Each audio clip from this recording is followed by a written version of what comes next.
Hello and welcome. I'm sitting tonight with Will Steger. He is one of my favorite guests, one of the people who has inspired me the most to seek a life of purpose and go for what you really believe in. When Will was 60, just a few years ago, he decided to devote the rest of his life to global warming and climate change. And I thought, how fantastic when most people are thinking of retiring and golf. Well, we're going to talk tonight about several things, but one of the main things is his Wilderness Retreat Center that is up now and ready to go. And so we're going to learn about that. But I also want to ask you just some other broader questions right before we talk about the center. So welcome. It's good to be back, Mary. Yeah, thank you. Good news and bad news. When you think about global warming and climate change, when you were here about 6 years ago, I think you said we've got, Mary, about 10 years before we really are in a bad situation with global warming.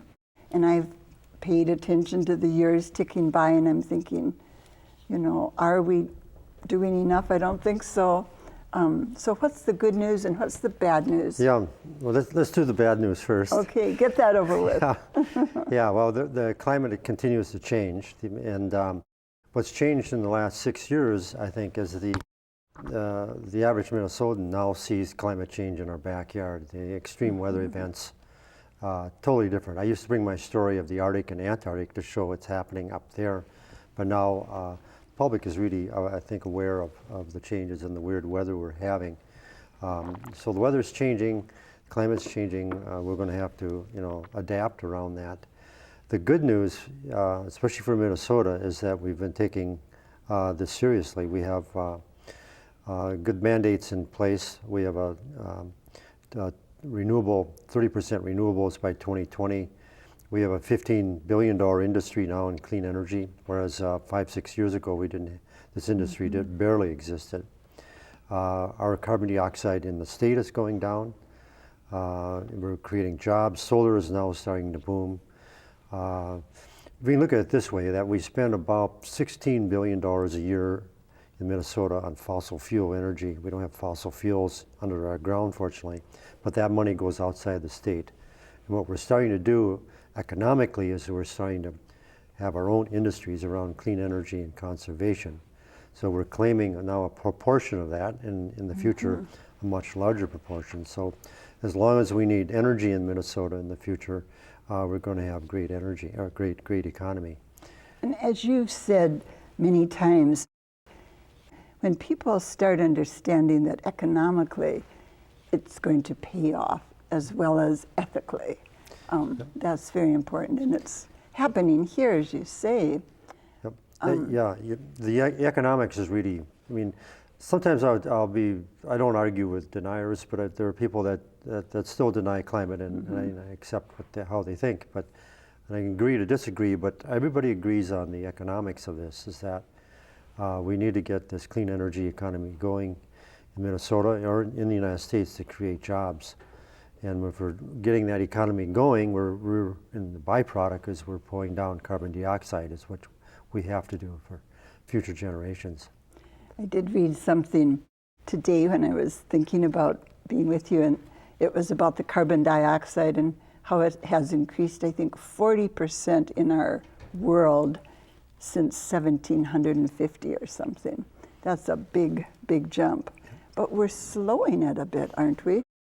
Not really. Globally, it's the same. Oh, is it? Yeah, okay. It slowed a little during the recession, as you would expect. But globally, it's still on the rise, almost the same percent. Locally, within Minnesota, we're dropping carbon dioxide down. And but with the emerging, with China and with India, it makes it really hard, doesn't it, to the population. But keeping in mind that China is manufacturing a lot of our stuff, so our materialism and our demands for a lot of this stuff that we throw in the dump year after we use it. That's what's causing it. So China often gets the blame.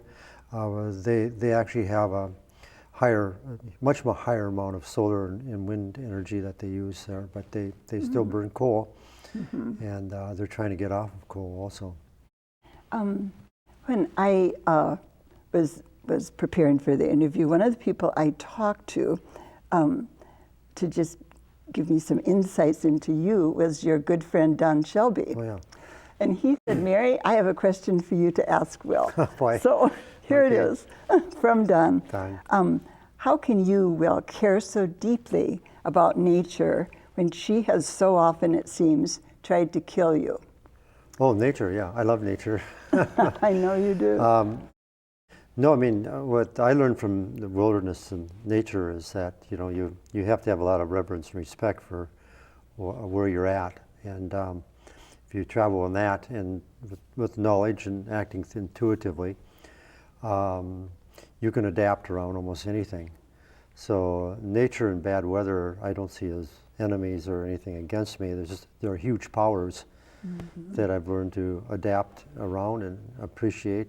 I've learned a lot about myself through it, and I've seen an incredible amount of beauty in my life. But what have you learned about yourself that you were most surprised at when you kind of realized this is something that's changed within me?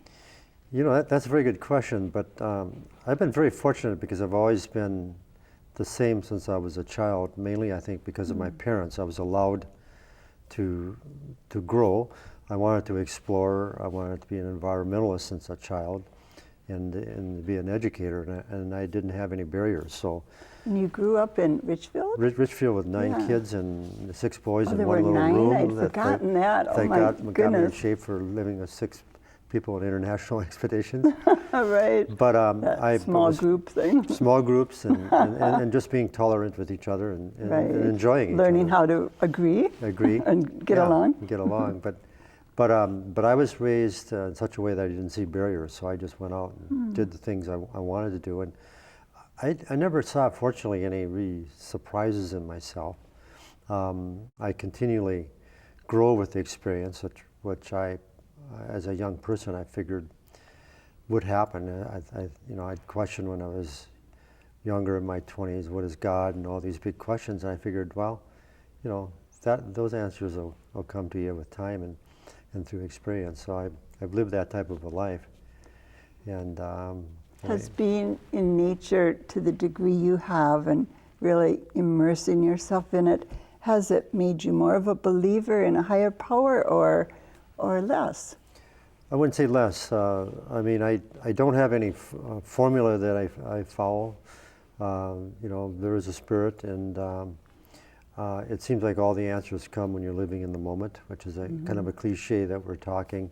But in the wilderness, to survive, you've got to be in that very moment, and that's where all the answers are, and what I've seen. And I found a lot of those answers in the wilderness, very personal. But I'm leaving soon on a solo expedition up in the Boundary Waters and the Quetico at breakup You are time. Another Quetico trip, because you did one about a year and a half ago? Yeah, I did one last year. I usually do a trip at breakup. When the ice is breaking, I have a canoe with runners that I haul. Yeah, so that I can was go both in the water. I followed that trip quite closely, and I was so intrigued by it. I mean, I think I could identify with it a little more, having been in the Boundary Waters, and I mean, it wasn't like climbing McKinley or being at the North Pole, but it was so dangerous still. It's thin ice, and this year I'm going down rivers, a couple 100 miles of flowage and rivers. And but if you're in the moment, in the very presence, and again with 50 years of experience behind me. And but I'm also learning every moment. And adapting. But the great thing about a solo like that, you can't make errors. Yeah. And it's a very good space to be in. And that's that's really where I get my spiritual strength, is from the wilderness. And I think a lot of us, I think it's a natural place to go to get power Nature within is yourself. so much bigger than we are, and it does just inspire. What do you think in your Constitution, if we use that old-fashioned word, allows you to push yourself as hard as you do? Was it growing up with 8 siblings, or is there something unique, and maybe not just to you, but to you and other explorers? I've always said, I used to wrestle and I did sports. I mean, I always related to endurance, but I mean, I never went, endurance is really about, it's more about giving than fighting. And that's the big difference. Giving in the sense of giving into the elements, being calm in a situation, not panicking, rather than fighting it. It's remaining calm, and I find like when I get into a survival situation, I'm extremely calm. I'm almost floating. I'm in the very presence. I'm more or less giving into that moment. I'm not fighting it. And I've seen a lot of strong men that fought and really suffered for it. So endurance is really, it's a paradox. You've got to really hang in there, but you also have to give into it also. It's that's a combination of the two, and I've learned that. Yeah. I learned that too on my trips. That would be something, we only have a half an hour tonight, but wouldn't that be an interesting thing to write more about? Because that's a really deep and complicated idea and philosophy. And it applies to everyday life. well, it I does. mean, what I learned in the wilderness, I apply to my everyday life, or else it's just a vacation. I mean, I really love the beauty of the wilderness and being there, and it's pleasant being there. But what I learn, I take with me. And in everyday stress that we get into, all the complications of life, it's really about letting it go through you rather than hanging on to it. And perceiving it the way we might choose to perceive it, rather than choosing I can't stand this, or I'm going to die, or whatever, but to talk to ourselves in a way that we frame it differently. Do you do some of that unconsciously or consciously? I pretty much let it go through. Just let it. Another key is to back down when you have to. Because on 4 of my major expeditions, I backed out. All 4 were epics. And we retreated and we got back okay. 3 of the 4 I went back and successfully did them later on. Tell us just one example of why you backed down and what prevented you from. Well, it's usually a very dangerous situation. Right. On the Arctic Ocean, we left the Russian side with 3 dog teams, 30 dogs, 6 of us.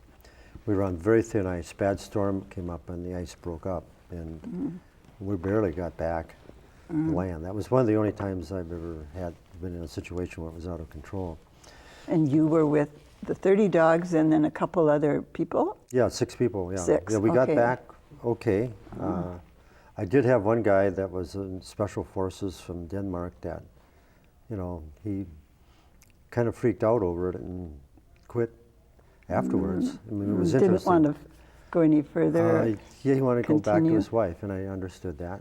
And we went back, we grouped, and everybody, the rest of us were together. It took us about 3 weeks to get back to, everything back in order, and we did it again. But backing down when it's time to back down is extremely important. And to know the difference between these two, when to go forward, when to go back, that's very important. I mean, if you're overconfident risk taker, you're playing with the odds in nature, and the odds in nature are that, nature Nature's wins. bigger and tougher. Yeah, and it doesn't work that way. And it's a lot of the little errors, little risks add up to real Cumulative. and you don't take, with your life, you don't take risks. People might think I'm a risk taker. I do take, large projects, but when it comes to the responsibility of life I have of my team members, my dogs, and myself, I'm very cautious and, to a degree calculated, because I know where to go and when not to go. So being 60-something and having this kind of wisdom, really, or maturity about risk-taking, probably gives you a big advantage over somebody who's maybe 25 and, raring to go, but not Yeah. as tuned into the mental part of it. Yeah, there's something about 50 years of experience, but there's also, I have to give a plug for that younger generation. There's a really great generation of young people in their 20s and younger kids younger than that, and they're taking on a world that is going to be challenging, and I believe that generation is very capable of going beyond the materialism that what most of my generation has, that's gotten us into this problem, that can live a simpler life and a more higher quality life, I should add, and have the intelligence to, solve this problem and to actually take it on and really make a living from all the opportunities that are going to be there to solve the climate problem. Well, you started bringing young people into your work world and your foundation and so forth quite a while ago. Let's jump and talk now about the retreat center, Yeah. Steger Wilderness Retreat Center, because I'm sure you're going to bring young people up there as well as leaders. Yeah. And tell us, Yeah. just tell us about it now. Okay, I have, this is probably the first time I've actually talked about it on air. I have two legacies in my life. One is the Will Steger Foundation, which represents my lifelong work in the environment and education. And the Steger Foundation is really about, all about climate and working with that, the younger generation. And that's working with youth solutions, policy. And the other part of my life that I've kind of kept to myself was I felt that I could make the biggest effect in my life if I could build a center in the wilderness for small groups of decision makers and leaders. And I felt if I can reach that top level, I can make the biggest impact in my life, because they make the decisions, and the trickle down is huge. I've always had the utmost faith in the wilderness. Anyone that's traveled in the wilderness, I think, appreciates that same type of a spirit and the potential that's there. Also, all my life, I've worked in small groups, 6, 7, 8, and that dynamics of a small Starting group in is Richfield. very powerful. Yeah, and then the power of the architecture and innovation of this building and the compound that I've designed and built. And it's up in your home territory, I mean, where you live now, Ely. Yeah, it's up north of Ely, just right where I live in the wilderness, and we're close to launching it. I've been building it actually for the last 25 years. We'll put some photos of it on so people will see it. Yeah. It's beautiful looking. Yeah, I funded it to this point myself through my own I was wondering lecturing how and photography, writing. I work in clothing designs. I work for Patagonia at times and North Face and that. But that's how I basically funded it. Right now, we're going nonprofit. We're looking incorporating it 501. 501c3 and it's almost up for running. So my goal there was to draw in those that make decisions, not just nonprofit, but corporate, government. So CEO level? CEO people. level. If I was headed up and running right now, I'd be working in energy policy probably for the state of Minnesota, which would be multifaceted. It would be government and policy, but it also is within the industry, within the utility industry. How do we run the utilities, and how do we get away from coal? And how do we build up this new economy? This is a place where you have breakthrough thinking. When you're together in the wilderness with small groups, when there's mutual inspiration that starts, you can go to levels that is very hard to reach, and I think almost impossible to reach in contrived situations or hotels or convention centers. Right. There's something magic about being around a great community in the wilderness. In a neutral place, in that you'll have people from different organizations. No one's in their home office or their home hotel or whatever. Yeah, everybody sleeps in their own individual cabins that are all isolated, very quiet at night. We have a large bell, so you don't need a clock. Great sauna, so the first night out, there's nothing like a sauna to clear physically and mentally. Get people relaxed. Yeah, and get into the space, but it's a working session. It's not there just to get high on your experience. No, I'm sure not. There's real goals in each group and what you want to attain, and there's probably would be more follow-up groups after that. Would you yourself be facilitating, or will you have people doing that, facilitating the discussion and the brainstorming? And that's a good question. Yeah, I'd be there for some of the facilitation, but the facilitating is very important. There'd be a maximum of 12. I would see the working group at 7, 8, maybe 9, but then the other 3, 4, you're a facilitator, or if there's a photographer. But I think it's important to facilitate, or it's essential to facilitate it, to carry it on. Otherwise, it can drift back and forth. You want to keep it on tone, and I actually like the idea of 2 facilitators, one that facilitates on the subject at hand, and one that facilitates the whole community group, the communication. Yeah, that's helpful. With 12 people, you can keep really your eye on everybody that way with two But I've been in, I've done almost the impossible with small groups on expeditions.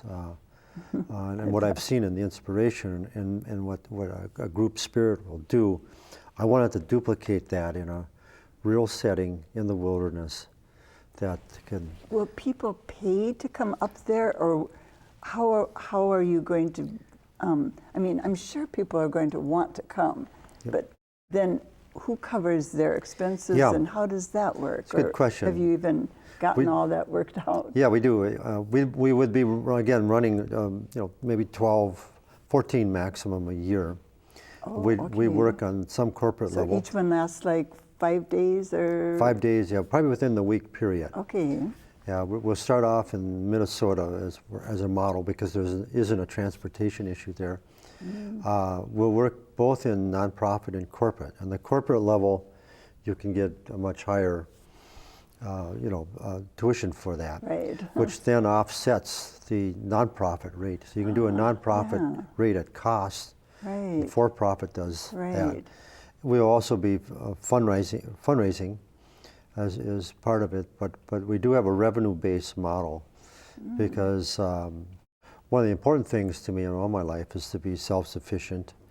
And I ran a school for 10 years in Ely, and I ran my homestead on self-sufficiency through that homestead, through the winter program. So the program itself can be self-sustaining. It sounds wonderful, and I read some about some of the specific things you want to really help people think hard about, and one was interdependency and how interdependent we are. And when you talk about China and how we're, having a lot of our products, made in China. I mean, that kind of idea and that kind of thing, that then the brainstorming, getting to understanding that sounds. It's really the outcome is really practical. It's a goal to do something. It's not like to come up with an idea or an understanding, but the outcome is action, because it's organizing. It's kind of like organizing in a bigger scale. I have a foundation that works in climate, and through that we work in a certain sphere. Within the center, we work in a much larger area, and you do more massive organizing that way. So you'll probably almost want to say to them, you've got to come up with action steps before you leave my center, huh? And, well, we would have certain goals before, we came up. It might be restructuring a company, a board. It's anywhere where you have problems to solve, or problems that you can't quite get at. The power of at the Steger Center is where you come to make these breakthrough thinking. Well, we are almost out of time, and I want to put up your website for the center. So I'm sure this is intriguing a lot of you. Go to this website, and you can learn a lot more about it and see some great photos. It's StegerWildernessCenter.org. And then if you want to read more about Will's foundation, go to willstegerfoundation.org. Nice, simple things to remember. Thank you. Well, you're almost ready to start. So does that mean this summer you're going to have some groups up there, or next fall, or Yeah, what's the goal date? this summer we have what we call a master's program for the last, well, that's actually how I built this homestead in the last 40 years, is I always had master craftsmen working, and then I have younger people working under them, like the old-fashioned way of learning the trade. Mm-hmm. And we formalized that. Apprentices. It's apprentice program is what we call it. And we formalized that. We have some funding for youth at risk. We have 8 from the Cambridge area, young people that are going to learn the trade in stonework and tile. We have 4 stone and tile masters that the 8 young people work underneath. And unlike the average program, especially youth at risk, you go for 8 hours and you learn the trade, but then you come back home and you're back in your own habits again. Right. Up in the wilderness Sure center, they'll be. it works very well because there's a really supportive community there. So it's more than just learning the trade, it's about empowering yourself Here's with other some of people. your teaching days probably overlap with some of the interaction. Yeah, the learning experience is about 44 hours or 40 hours a week. The rest of the time you're together as a community in the wilderness. And we've done this for years and years, and it's amazing how empowered young people come out. Well, that's a second wonderful benefit of this whole thing, or another side benefit. Well, thank you so much. I'm excited Mary, for hearing having me. about this, and Yeah. it sounds like a wonderful way to carry your legacy forward. And It's always a pleasure to be on your program. thank you, Yeah. thank you. Pleasure to have you. We'll have you back, time number 5, Okay, sometime, good, hear thank you. more about Another your 5 more solo years. See how trip. it goes, yeah. Thank you for being with us. We'll be back again, or I'll be back again next week. Until then, have a good week.